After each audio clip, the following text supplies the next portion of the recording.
আমাদের পিতা হচ্ছেন আদম আলাইহিস সালাম, যিনি বানর ছিলেন না, মানুষ ছিলেন। এক। আর 2 নাম্বার, আমরা এই দুনিয়াতে বিবর্তনবাদের মধ্য দিয়ে আসি নাই, সরাসরি জান্নাত থেকে আসছি। আল্লাহ পাক আদম আলাইহিস সালামকে জান্নাত থেকে দুনিয়াতে পাঠিয়েছে, জান্নাত থেকে সরাসরি দুনিয়াতে পাঠিয়েছে। বরং কোরআন এর উল্টা কথা বলেছে। কি কথা? কোরআন সূরা বাকারায় বলছে একটা জাতি ছিল, তার নাম বনু ইসরাঈল। কি নাম? এই বনু ইসরাঈলের মধ্যে একটা দলকে আল্লাহ পাক বলেছিলেন শনিবারের দিনে মাছ ধরবে না। কি বলেছেন? শনিবারে, এই যে সাগর আছে আপনাদের মনে করেন, এই শনিবারে মাছ ধরবেন।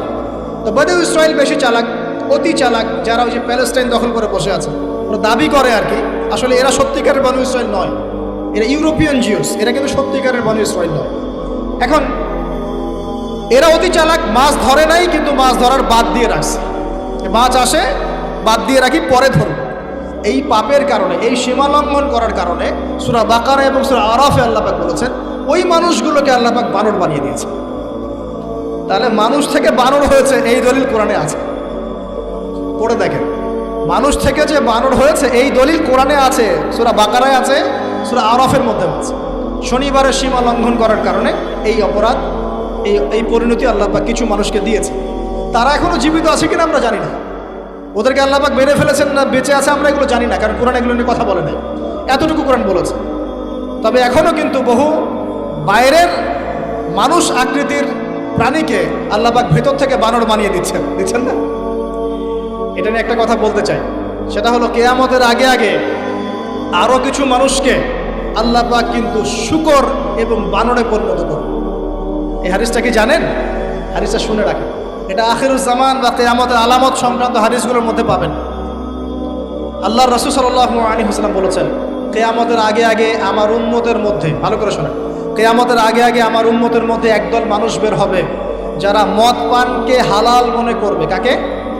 মদ পান করাকে হালাল মনে করবে। যারা বাদ্যযন্ত্র, গায়িকা, নায়িকা এগুলো নিয়ে নর্তকী নাচাবে রাতের বেলা, এগুলোকে হালাল মনে করবে। যারা অশ্লীলতা, বেহায়াপনাকে জায়েজ করে নেবে।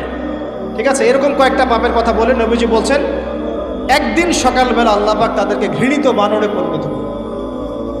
এটা হবে সামনে, কখন কিভাবে হবে আল্লাহ ভালো জানে। এবার আমি কনসেপ্টে চলে আসি। এই যে পৃথিবীতে নেমে আসলাম, তাহলে আমরা কোত্থেকে আসছি ভাই? আমরা কি পৃথিবীর অধিবাসী ছিলাম? আমরা জান্নাতে ছিলাম, ওখান থেকে আল্লাহ পাক পাঠিয়েছে। এবার পৃথিবীতে এসে আদম আলাইহিস সালামের যুগে খুব একটা দুর্ঘটনা ঘটে নাই, একটা ঘটেছে।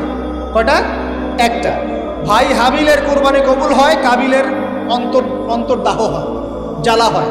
কেন হাবিলেরটা কবুল হবে, কাবিলের কেন হচ্ছে? এই হিংসার বশবর্তী হয়ে কাবিল হাবিলকে হত্যা করে ফেলে। হত্যা করে লাশটা দাফন করার পদ্ধতিও তার জানা ছিল না। আল্লাহ কাককে পাঠালেন, কাককে দেখে সে শিখল। প্রথম দুর্ঘটনা হচ্ছে হাবিল কাবিলের দুর্ঘটনা।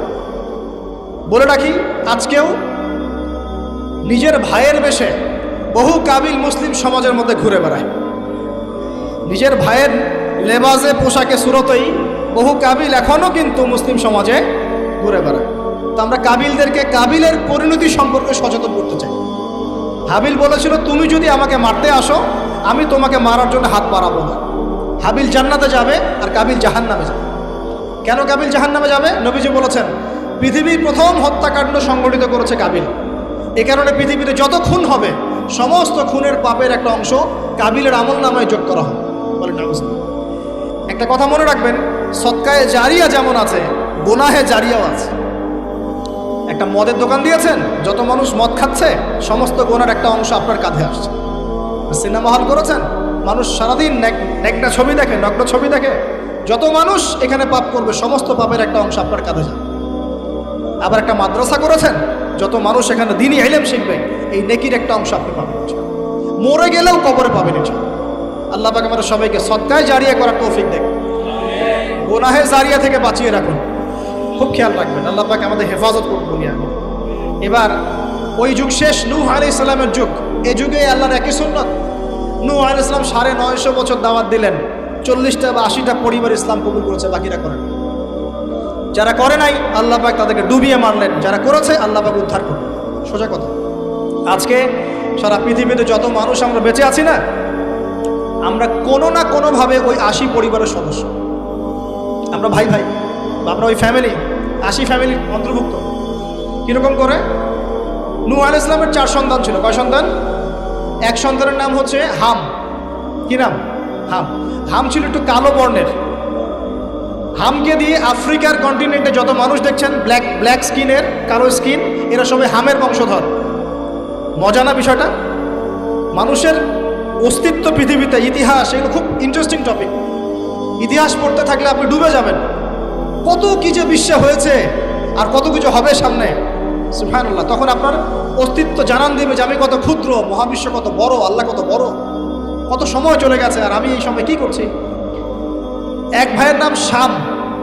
এই শামকে কেন্দ্র করে এই আরবের যে মানুষগুলো আছে, আরব, অ্যারাবিয়ান, এরা শামের বংশধর। আরেক ভাইয়ের নাম ইয়াফাস। কি নাম? ইয়াফাস।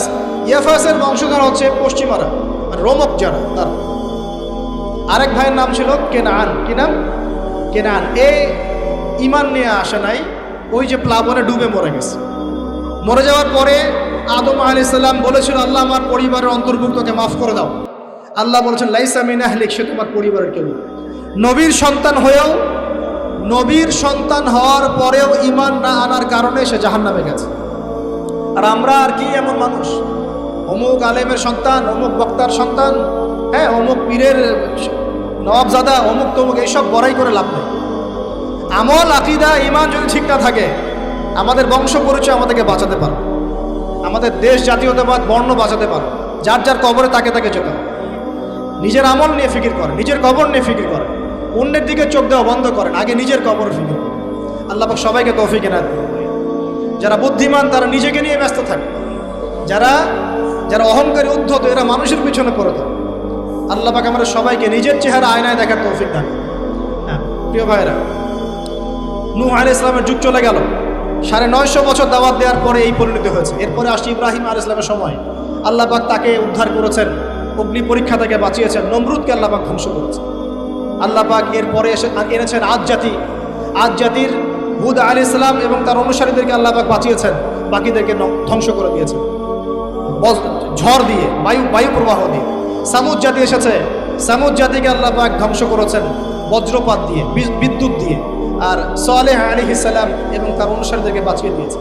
ফেরাউনের যুগ এসেছে, আল্লাহ পাক মূসা আলাইহিস সালাম এবং বনু ইসরাঈলকে বাঁচিয়েছেন, ফেরাউনকে ডুবিয়ে মেরেছেন লোহিত সাগর। ঈসা আলাইহিস সালামের যুগ আসছে, একই সুন্নাত। ঈসা আলাইহিস সালামকে আল্লাহ পাক শুধু রক্ষাই করেন নাই, নিজের কাছে উঠিয়ে নিয়েছেন। সুবহানাল্লাহ। তিনি আবারও আসবেন পৃথিবীতে ইনশাআল্লাহ। যতদিন না তিনি আসছেন এবং এই পৃথিবীতে 40 বছর রাজত্ব না করছেন, কিয়ামত হবে না ইনশাআল্লাহ।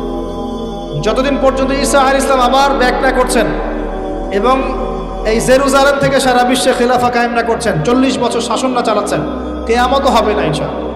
এটা সামনে অপেক্ষা করছে। এবং নবী সাল্লাল্লাহু আলাইহি ওয়াসাল্লামের যুগে আবু জাহেল, আবু লাহাব বা সাহেবাদেরকে আল্লাহ পাক ধ্বংস করেছেন, আল্লাহর নবী এবং সাহাবীদেরকে আল্লাহ পাক সম্মানিত করেছেন। আপনি কি পুরো হিস্ট্রির মধ্যে একটা সুন্নত দেখতে পাচ্ছেন, কমন সুন্নত? কি সুন্নত? প্রত্যেক যুগে যুগে যারাই আল্লাহর ওই যে বিধান মেনে চলেছে, সমকালীন নবী রাসূলদের আনুগত্য করেছে, আল্লাহ পাকের আনুগত্য করেছে, আল্লাহ পাক তাদেরকে উদ্ধার করেছেন দুনিয়াতেও পরকালে।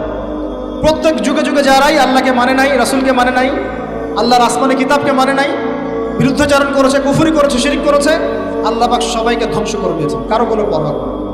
এই সিলসিলা আজও অব্যাহত আছে, আগামীতেও থাকবে ইনশাআল্লাহ। এখন আমরা যারা এখন বেঁচে আছি, আমরা নবী সাল্লাল্লাহু আলাইহি ওয়াসাল্লামের ইন্তেকালের প্রায় 1450 বছর পরের মানুষ। আল্লাহর নবী এসেছেন এমন সমাজে, যে সমাজে শিরকের পাপ চলছে, সুদের পাপ চলছে, দুর্নীতি চলছে, আপনার কন্যা সন্তানকে জীবিত হত্যা করা হচ্ছে, আপনার মাদকদ্রব্যের সয়লাভ চলছে, মেয়েদের অধিকার দেওয়া হচ্ছে না, হ্যাঁ, গোত্রীয় হানাহানি চলছে। ওই সমাজটাকে তিনি 23 বছরের মধ্যে পাল্টে ফেললেন। কত বছর? 23 বছর। কিভাবে পাল্টালেন? উত্তর, তিনি প্রথমে জ্ঞানের চর্চা করেছেন। কিসের চর্চা? জ্ঞানের। আল্লাহ পাক প্রথম ওহী নাযিল করেছেন, ইকরা বিসমি রাব্বিকাল্লাযী খালাক, পড়ুন আপনার রবের নামে যিনি আপনাকে সৃষ্টি করেছেন। নবী সাল্লাল্লাহু আলাইহি ওয়াসাল্লাম, সাহাবীগণ কোরআনের 6টা হক আদায় করেছেন। কয়টা হক? 6টা। তারা কোরআন পড়া শিখেছেন। আমরা সবাই কোরআন পড়া শিখবো তো ইনশাআল্লাহ। তারা কোরআনের অর্থ শিখেছেন, আমরা কোরআনের অর্থ শিখবো তো ইনশাআল্লাহ। তারা কোরআনের আদেশগুলো মেনেছেন, আমরা কোরআনের সব আদেশ মানব তো ইনশাআল্লাহ। তারা কোরআনের সমস্ত নিষেধগুলো বর্জন করেছে, আমরা নিষেধ বর্জন করবো তো ইনশাআল্লাহ। তারা কোরআনের দাওয়াত মানুষের কাছে পৌঁছে দিয়েছেন। আমরা কোরআনের দাওয়াত দিব তো ইনশাআল্লাহ। এবং 6 নাম্বার, তারা কোরআনের বিধানগুলোকে বাস্তবায়ন করেছে। আমরাও বাস্তবায়নের চেষ্টা করবো তো ইনশাআল্লাহ। এই 6টা হক আদায়ের ফলে 23 বছরের ব্যবধানে জাহেলি মক্কা একদম সোনালী মক্কায় পরিণত হয়েছে। 23 বছর পরের মক্কায় আপনি কোনো সুদ পাবেন, কোনো শিরক পাবেন, কোনো মূর্তি পূজা পাবেন, কোনো মেয়ের অপমাননা পাবেন, কোনো জেনা, কোনো ব্যভিচার, কোনো ধর্ষণ, কিচ্ছু পাবেন? 23 বছর পরের মক্কায় কোনো পাপ পাবেন না। কীভাবে সমাজ পরিবর্তন হলো? এই কোরআনের হক আদায়ের মধ্য দিয়ে হয়েছে, নবীর সুন্নাত প্রতিষ্ঠার মধ্য দিয়ে হয়েছে। এরপর কি থেমে গিয়েছিল? উত্তর না। এরপর আবু বকর সিদ্দিকের যুগ এসেছে, প্রায় 2 থেকে আড়াই বছর তিনি শাসন কার্য চালিয়েছেন। ওই যুগে কি মানুষ আবার খারাপ হয়ে গিয়েছিল? উত্তর না, বরং ইসলাম আরও বেগবান হয়েছে আলহামদুলিল্লাহ। এরপর এসেছে ওমর রাদিয়াল্লাহু আনহুর যুগ। কত বছর? প্রায় 10 বছর। কত বছর? 10 বছর। এই 10 বছরে কি মুসলিমরা আবার খারাপ হয়ে গিয়েছিল? ওমর রাদিয়াল্লাহু আনহুর কোর্টের মধ্যে কি প্রতিদিন কেস আসতো? সারা বছরে একটা কেসও আসতো না। মানুষ এত ভালো ছিল, সারা বছরে একটা কেসও আসতো না। বরং যারা রাষ্ট্রীয় পর্যায়ে দায়িত্বশীল ছিল তারা এসে বলতো যে আমাদের ভাতাগুলো বন্ধ করে দেন, বসে বসে বেতন নিব কেন, কোনো তো কেসই আসে না, বসে থাকবো কেন? এরকম সমাজ ছিল।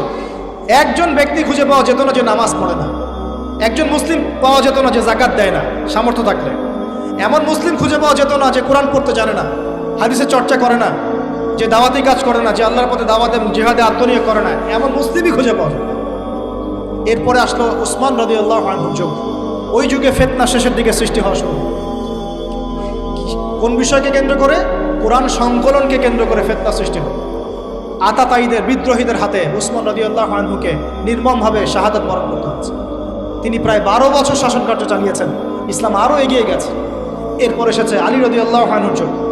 আলী রাদিয়াল্লাহু আনহুর খেলাফতে ওই উসমান রাদিয়াল্লাহু আনহুর ঘটনাকে কেন্দ্র করে, হত্যাকাণ্ডকে কেন্দ্র করে মুয়াবিয়া রাদিয়াল্লাহু আনহু এবং আলী রাদিয়াল্লাহু আনহুর মাঝখানে একটা ব্যাটল, একটা যুদ্ধ হয়ে গেছে। এর নাম হলো সিফফিনের যুদ্ধ। কিসের যুদ্ধ? সিফফিন। যাই হোক, এক পর্যায়ে আলী রাদিয়াল্লাহু আনহুকে এরকম বিদ্রোহীদের হাতে, খারেজিদের হাতে শহীদ হতে হয়। বলেন ইন্না লিল্লাহি ওয়া ইন্না ইলাইহি রাজিউন। তারপরে হাসান রাদিয়াল্লাহু আনহু অল্প কয়েকদিন শাসন কার্য চালান। তারপর উম্মার ঐক্যের খাতিরে তিনি তার শাসন কার্যের ভারটাকে মুয়াবিয়া রাদিয়াল্লাহু আনহুর হাতে সোপর্দ করে দেন, যা ছেড়ে দিলেন। মুয়াবিয়া রাদিয়াল্লাহু আনহুর সময় থেকে উমাইয়াদের শাসন শুরু হয়।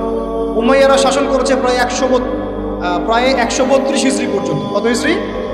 132 হিজরি পর্যন্ত, প্রায় 92 ইয়ার্স, 92 বছর তারা শাসন করেছে। এ সময় ইসলাম আরও এগিয়ে গেছে, পিছিয়ে যায় নাই। ফিতনা এসেছে, দমন করা হয়েছে। মুসলিমরা বীর দর্পে বিশ্বের বুকে শাসন কার্য চালিয়েছে। এরপর এসেছে আব্বাসীয়দের খেলাফত। জাব নদীর যুদ্ধে উমাইয়াদের পরাজয়ের পরে আব্বাসীয়রা ক্ষমতায় আসে। তারাও ইসলামকে এগিয়ে নেওয়ার চেষ্টা করছিল, ইসলাম এগিয়ে যাচ্ছিল, জ্ঞান বিজ্ঞানের প্রসার হচ্ছিল। আলহামদুলিল্লাহ, ইসলাম পিছিয়ে যায় নাই, মুসলিমরা পিছিয়ে যায় নাই। সারা বিশ্বে দাপটের সাথে আমরা চলেছি। তারপর আস্তে আস্তে ওই আব্বাসীয়দের পতন শুরু হলো। কাদের হাতে?